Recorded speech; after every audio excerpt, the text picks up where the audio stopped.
Hello, welcome to Suja's kitchen. നമുക്ക് അടയും കുഴക്കട്ടയൊക്കെ എങ്ങനെയാണ് സോഫ്റ്റായിട്ടും ഹാർഡായിട്ടും ഉണ്ടാക്കുകയെന്ന് നോക്കാം.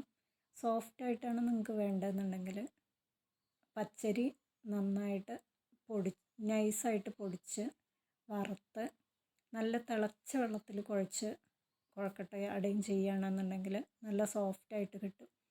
അല്ല, ഇനി കുറച്ച് ഹാർഡായിട്ടാണ് വേണ്ടതെന്നുണ്ടെങ്കിൽ കുഴക്കട്ടയൊക്കെ ഫില്ലിങ്ങൊക്കെ വെച്ച് ചെയ്യണ കുഴക്കട്ടയൊക്കെ കുറച്ച് ഹാർഡായിട്ട് ചെയ്യണമായിരിക്കും നല്ലത്. അല്ലെങ്കിൽ ഫില്ലിങ്ങൊക്കെ പുറത്ത് പോകാനുള്ള സാധ്യത ഉണ്ട്. അപ്പോൾ അങ്ങനെ ചെയ്യുമ്പോൾ ചൂടുവെള്ളത്തിൽ കുഴയ്ക്കുക.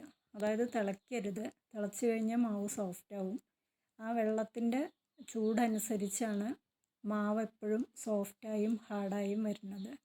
അപ്പോൾ തിളയ്ക്കണതിൻ്റെ മുന്നത്തെ സ്റ്റേജിലെടുത്തിട്ട് നമ്മൾ കുഴക്കട്ട അട ഉണ്ടാക്കുകയാണെന്നുണ്ടെങ്കിൽ കുറച്ച് ഹാർഡായിട്ടുള്ള കുഴക്കട്ട കിട്ടും.